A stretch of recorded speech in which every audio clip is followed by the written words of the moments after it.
Hi guys, this is Alea Jen and welcome back to my YouTube channel. So, isi-share ko lang yung nangyari ngayong araw and paano nga ba napaka maintindihin ng mga amo ko. So, ngayong araw is first day ng regla ko and nung bago ako dito, napansin na talaga nung bago ako dito, sinabi ko na sa inyo na nakasimangot ako and tinanong ako ngayon ng bata kung bakit ako nakasimangot. Sabi ko, hindi ako nakasimangot, bakit ako malungkot? Sabi ko, masakit lang yung puson ko. And then nandyan yung amo ko, narinig niya. So kanina, umulit na naman yung sakit ng puson ko. Ang tagal ko na yung hindi nararamdaman simula nung umiinom ako ng sabaw nila. And sinabi ko na din yan sa amo kong babae na dahil sa umiinom ako ng sabaw, hindi na nga sumasakit yung puson ko. Pero nung ngayong buwan kasi, kumain ako ng mangga. Madami talaga. Yung mangga ng Thailand, yung malaki. Hindi naman siya maasim, pero bakit grabe yung sakit ng puson ko? Ito kasi yung ano na kapag kumakain ako ng mangga, ano talaga, hilod talaga ako sa sakit. Yung hilaw na mangga. And then pagkatapos, kaninang umaga, pagising ko, niregla na ako. So, okay pa naman. Kaya ko pa naman. Tapos, biglang hindi na kaya. Mga na siguro yun, alas 11, nagsisimula na siya. And sabi ko sa bata, nagrereklamo na ako nang nagrereklamo sa bata kasi naglalaro kami. Sabi ko, ang sakit talaga ng tiyan ko. And then, alam niya yung bata, ginagawa niya. Hinahapuhap niya yung tiyan ko ng ganyan, yung puson ko, ginaganyan niya. Tapos, sabi niya, sige, pahinga ka muna. Grabe, 5 taon pa lang yung bata. Tapos, hindi ko na talaga kaya. Sabi ko, talagang masakit na talaga. Sabi ko sa bata. Sabi niya, parang siguro mga 30 minutes ko nang sinasabi sa kanya na masakit. Tapos nakikita niya minsan ako na uupo. Tapos biglang parang, alam mo yun, parang tutuwad na ako sa doon. Kahit may CCTV, nakaganon ako. Sobrang sakit talaga. And ginawa ng bata, dinala niya yung first aid kit niya. Yung may nurse kasi yan siya. So parang meron siya mga first aid kit. Yung parang may mga ganyan sa doktor. And then may mga bandage yan siya sa loob ng first aid kit niya na bag. Binitbit niya yun. And then may kariton siya na pwedeng magsakay. So sinakay niya ako doon. Sabi niya, dali, dalhin kita sa hospital. And then yun yung naabutan ng amo ko. And then sabi ng amo ko sa bata na saglit lang kasi magluluto si Jen, sabi niya ganun. Tapos nagalit yung bata kasi nga dadalhin niya nga ako sa hospital. Talagang nagpapanik siya, guys. Alam niyo yung talaga siya, gusto niya talaga akong dalhin, nagpapanik siya. And then sinigawan niya yung mama niya. Sabi niya, masakit nga yung tiyan ni Jen, sabi niya ganun. Kailangan ko nga siyang dalhin sa hospital. Gumanon talaga. And then tinignan ako ng tapos maiyak-iyak na talaga yung bata. So talagang galit talaga siya sa mama niya. And then yung mama niya tumingin sa akin. Tapos nakita niya, namumutla na talaga ako. Wala nang dugo yung ko talaga. Makikita niya, wala na talagang dugo. Kahit ako, hindi ko na maintindihan yung mukha ko. Sobrang sakit talaga. And nanginginig na ako. Gumagano na talaga ako. And then yung tuhod ko, talagang nginig na talaga. Parang konti na lang mahihimatay na ako. Ganun yung nararamdaman ko kanina. And then yung bata, nakagano na talaga. Tapos tumingin siya sa mama niya. Tatalin ko nga sa hospital. Talagang galit siya. So yung nanay ngayon, tumingin sa akin. And then pagtingin niya, sabi niya, okay ka lang? Sabi niya ganun. Sabi ko, masakit yung tiyan ko, yung puson ko. Sabi niya, bakit? Sabi ko, nireregla ako. Naalala mo yung bago ako dito, na ganito din nangyari. Ngayon, mas malala. Sabi ko ganun. Sabi niya, di ba umiinom ka na ng sabaw na pinapaluto ko sa'yo? Akala ko ba hindi na yan siya sumasakit? Sabi ko, oo, hindi ko alam bakit sumakit ngayon. And then, sabi niya, magpahinga ka muna. Sabi ko, hindi, lulutuan ko muna yung bata. Sabi ko, ganon. And then, yung bata, nakatingin sa akin, paiyak na siya. Tapos, ginanon ko yung mukha ng bata. Sabi ko, okay lang ako. Sabi ko sa bata, okay lang ako. Sabi ko, magluluto lang ako. Sabi ko, ganon. Tapos, pumunta ako sa kusina. Sinabi ng amo ko kung ano lulutuin. Yung mga bagay na mahirap lutuin, pinapadali niya. Dapat yung kamatis is ilaga pa yun, lagyan ng pinadali niya, iprito na lang daw kasama yung yung baboy, kaso hindi nga nagustuhan ng bata kasi hindi ganun dapat yung luto. Minadali ng nanay kasi nakita niya nga yung mukha ko. Sabi ko sa nanay na pwede ba akong magpahinga? Sabi ko mamaya pagkatas ko magluto. Sabi niya magpahinga ka kaya muna tsaka ka na magluto pagka okay ka na. Iniisip ko kasi hindi ko kaya hanggat hindi ko nagagawa yung dapat kong gawin, hindi ako makakapagpahinga kasi yung utak ko nandun. Sabi ko, hindi tatapusin ko to, sabi ko ganun. So, sinalang ko kaagad yung pasta kasi kakainin ng bata. Tapos habang sinasalang ko yun, kasi 10 minutes, nakaupo muna ako. nakaganon ako sa upuan and tinalian ko yung puson ko ng jacket. And then, napasukan ako ng amo ko sa kusina na nakaganon nga ako ng posisyon. Sabi niya, okay ka lang? Sabi niya gano'n. Sabi ko, okay lang ako ma'am, tapusin ko lang to. Sabi ko gano'n. And minadali ko. Tapos, hindi ko hinugasan. Basta natapos ko lang siya iluto. And then, dumating yung, nag-order na lang sila ng pagkain nila, yung amo kong lalaki, tsaka yung babae, kasi walang pasok ngayon. Nag-order na lang sila, kasi nga hindi ko kaya. Sabi niya, mananghalian ka. Sabi ko, hindi, ayokong kumain. Sabi ko gano'n. Tapos, sinanda ko yung pagkain ng bata. And then, yung order na dumating, dapat lilinisin ko pa yun. Nililinis pa kasi namin yun ng wipes bago ilagay sa mesa. Inutusan ng amo kong babae yung amo kong lalaki na siya na maglinis. Sabi niya, wag mo nang ipagawa kay Jen. Tapos nagpasalamat ako sa amo kong lalaki. Sabi ko, salamat. And then, tinawag ko yung bata. Sabi ko, kumain ka na dyan ha, kasi magpahinga ako. Sabi ko, 1 oras lang, babalik ako kagad. Sabi ko ganun. Tapos pumasok ako dito agad sa kwarto. Tapos humiga ako sa taas. Grabe talaga yung sakit. Sabi kasi ng amo ko, inom kang gamot. Sabi niya, bigyan kitang gamot, iinom ka. Sabi niya, Panadol, para sa sakit ng ulo naman yun, hindi naman yun sa puso. Sabi ko, ayoko.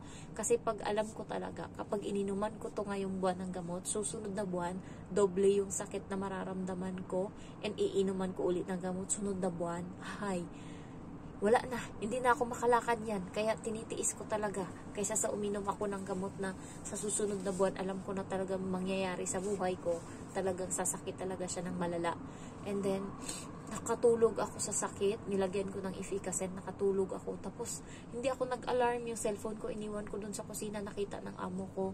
And then, nagising ako ng 2:00 ng hapon, kasi hindi pa sana ako gigising. Naalala ko, hindi pa ako naglaba ng damit ng bata, hindi ko pa nilabahan. So, bangon ako kaagad, naglaba. Pagbangon ko, narinig ng amo kong babae yung boses ko, kasi tinawag ko yung bata, kasi hindi niya naubos yung pagkain niya. Sabi ko, bakit di mo inubos? Tapos lumabas yung nanay. Sabi niya, okay ka na? Bumalik ka dun, magpahinga ka muna. Sabi ko, hindi, okay na ako. Sabi ko, promise, okay na ako. Sabi ko, wala na yung sakit. Sabi niya, talaga? Sabi ko, oo, wala na, kanina. Tapos nakita niya yung lips ko, tapos yung aura ko, matino na. May dugo na uli yung labi ko. Nung kanina talaga, wala, putang-puta talaga na parang mamamatay na talaga, himatay na ako. So, pagpunta ko sa kusina, yung mga hugasin, sinalang niya na sa machine. Bali, hindi na ako maghuhugas, sinalang niya na. Tapos yung, hindi siya kumain sa mangkok, kumain siya sa sa plastic na disposable para hindi maghugas. So, napaka-understanding ng amo kong babae, and parati niya akong tinatanong kung okay lang ako. Sabi ko, okay lang ako. Tapos, nakita niya naman na maliksi na ako kumilos, and masaya na ako. Sinalang ko na yung labahan, and then naghugas ako ng plato. Pagkatapos nun, sabi niya sa bata, wag akong istorbohon, kasi gusto nga ng bata na lumapit sa akin, maglaro na. Sabi niya, wag akong istorbohin. Tapos kumain ako sa kusina, nagluto ako ng noodles, nilagyan ko ng broccoli, and then ayun, kumain ako dun. Tapos parang nasuka pa nga ako alam mo yung pag inom ko ng tubig, siguro nabigla ako kasi gutom, tapos biglang ang dami kong ininom na tubig, bilang ang laway ko sobrang parang tubig na, tapos masusuka na talaga ako, and ayokong sumuka kasi kadiri talaga, baka papasukin uli ako dito sa kwarto. So kinakagat ko yung labi ko ng ganun para hindi ako masuka, and nagpipray ako na sana wag na, hindi na mangyari, ayokong magkasakit. Tapos naging okay na ako, and then natulog yung amo kong babae kasi nagpahinga siya, kasi siya nga yung naglalaro sa bata nung wala ako. And then nilinis ko muna yung CR, then pagkatapos nun nilaro ko na yung bata mga 3:00. So siya, napagod siya siguro kakagawa sa computer, kasi nga aalis sila, papunta silang abroad. So inaano niya yung itinerary nila, nakatulog siya, nagising siya 6:00 na mahigit. Ayan, so paglabas niya, sabi niya, okay ka na? Sabi niya, okay na ako. Sabi ko ganun. Tapos ayun, sinabi niya sa akin kung ano yung lulutuin, yung ganyan. So napaka-understanding ng amo kong babae, lalaki. Wala talagang pili sa kanila. Kahit yung bata, alam niya, kapag alam niyang grabe yung pagod ko or grabe yung sakit, siya yung unang natataranta. Talagang tinulungan niya ako kanina. Talagang sinigawan niya yung mama niya na wag nga siyang pakialaman, kasi nga pupunta nga kaming hospital. Talagang grabe talaga yung bata. Believe talaga ako sa kanya. Tapos yung nanay talaga under niya. Pag yung bata talaga sumigaw, nananahimik talaga yan sila. Tapos, ayun nga, nitong gabi na sinabi ko sa amo ko kung kailan sila aalis. Sabi niya, Huwebes pa naman daw. Kaya yung day off, dapat holiday ko sa Webes, hindi na yun. Kasi i-move na siya ng Friday kasi ihahatid ko sila sa labas para may magbitbit sa gamit nila palabas kasi madami. Alis kasi sila. And then, sabi ko sa amo ko na i-check niya yung mga gamit ko kasi bukas magpapabox ako. So nilabas ko dito sa kwarto, na-shock siya, sobrang dami. Sobrang dami talaga guys. Yung pinasiguro kamalaking box ng ng pabox, yun yung malalagyan ng pabox ko. Tapos na-shock siya. Sabi niya, hindi ko alam ganyan nakarami yung mga gamit na nandyan. Sabi ko, oo, mga ano pa yan. Mga ano lang yan siya. Hindi yan mga gamit ko, mga pampadala. Sabi niya, oh, tapos sabi ng bata, ano yan? Ba't ang dami? Sabi ko, uuwi na akong Pilipinas. Sabi ko ganun. Tapos, joke lang yung akin. Di natapos na ako pagpapacheck ng mga gamit ko sa amo ko. Nilagay ko na dun sa may pintuan. Nag-usap sila ng amo ko. Sabi niya, si Jen, ganyan, aalis na. Sabi niya, nag-worry siya. Nababahala siya. Sabi, tapos tinanong niya ako, happy ka ba dito sa bahay, Jen? Sabi niya ganun sa akin. So hindi ko na seryoso. Sabi ko, yes. Tapos may nagtanong uli siya. So lumabas na ako sa kusina. Sinabi ko sabi niya, happy ka ba dito sa bahay? Sabi ko, oo. Tapos nagsabi yung nanay na nagwo-worry kasi siya, baka daw umuwi ka na ng Pilipinas kasi yung mga gamit mo. Feeling ko talaga, hindi lang yung bata yung may ano nun. Nag-usap silang dalawa. Siguro pinatanong lang yung amo kong babae doon sa bata. Pero alam ko silang dalawa talaga. Tapos sabi ko, hindi ako uuwi. Ang dami ko pang gamit dyan na naiwan Kasi yung mga gamit na inuwi ko guys, puro damit. Makikita niya, puro damit. And tinanong niya ako, sabi niya sa akin, uy, etong damit na to, ano to? Sabi niya, hindi mo na to gagamitin. Sabi ko, sinuot ko lang yan isang beses, ayoko na. Sabi ko ganun. Tapos nilagay ko dun kasi nakikita niya kasi yung ibang pinadala ko ng mga damit, mga suot ko nung nakaraan. And then, alam ko talaga guys, yung mga ano ko, yung mga labas-labas ko na pag day off, tinitignan niya yan. Siguro yung damit ko kasi alam niya Tapos sabi ko, nasuot ko na yan pero ayoko na. Sabi ko ganun. Tapos sabi niya, oh ito. Sabi niya ganun sa damit na nakita niya. Naalala ko tong damit na to. Sabi niya, ito yung damit sinuot mo nung in-interview kita. Sabi niya ganun. Sabi ko, oo nga. Sabi ko, ba't mo nga ako tinanggap? Sabi ko, ba't mo pala ako tinanggap? Ba't ako pinili mo? Sabi ko ganun sa kanya. Sabi niya, kasi parang ang gaan lang ng loob. Sabi niya ganun. Ang gaan lang ng aura. Sabi niya, yung parang hindi mabigat. Iyon lang yung sabi niya. And hindi naman kami nagsisi, sabi niya. Kasi hanggang ngayon masayahin ka pa din naman. Hindi ka, nakasimangot ka lang siguro kapag sobrang ano ka na talaga, sobrang may masakit sa'yo, may nararamdaman ka, pero as long as napakamasayahin mong tao, sabi niya sa akin. So, thankful naman ako dun. And then yung bata parang nasatisfied kasi sabi ko sa bata, buksan mo yung ano ko, damitan ko. Sabi ko gano'n sa kanya, tingnan mo dun, punong-puno pa yun. And then pumunta talaga dito yung bata sa may damitan ko and binuksan niya talaga. And yung nanay sumunod. So silang dalawa dito sa kwarto, tinignan talaga nila yung gamit ko ngayon doon sa baba. Naniniguro sila na hindi ako uuwi. Kasi hindi ko alam bakit naisip nila yon. So, pagbukas nila, puno pa, punong-puno. Sagad na sagad yung mga damit ko. Punong-puno. And ito, lahat dito, nakita ng bata, punong-puno. Sabi niya, oh, sabi niya ganun. Sabi ko, tignan mo, ngayon, okay ka na, satisfied? Sabi ko, ganun sa bata. So, parang doon, na ano ko na, sabi nga ng kaibigan ko, ano ko na daw yung bata, talagang ano na sa akin, hulog na yung kuhang-kuha ko na talaga yung loob. Kahit nag-aaway kami dito, pag talagang pinatulan ko siya, natatalo talaga siya sa akin sa away. Sa aming tatlo dito sa bahay ng mga malalaki, babae, and then yung amo kong lalaki, ako, kapag ako nagsabing hindi pwede, hindi talaga pwede, hindi talaga yan. Pag sa kanila, pag sinabing hindi pwede, na ano pa ng bata, napupush pa ng bata, nakukuha niya pa yung gusto niya. Pero pag ako talaga nagsabing hindi pwede, wala talaga, hindi talaga yung pagagawin ng bata. Kaya inaantay ng mga amo kong babae tsaka lalaki na kapag sinabihan nila yung bata na bawal nang kumain ng ganyan kasi ganyan, gusto nila sisigundahan ko yung sabi, gusto nilang ano ko na, oo nga, hindi na pwedeng kumain yan kasi ganyan na, talagang nagre-reason out ako.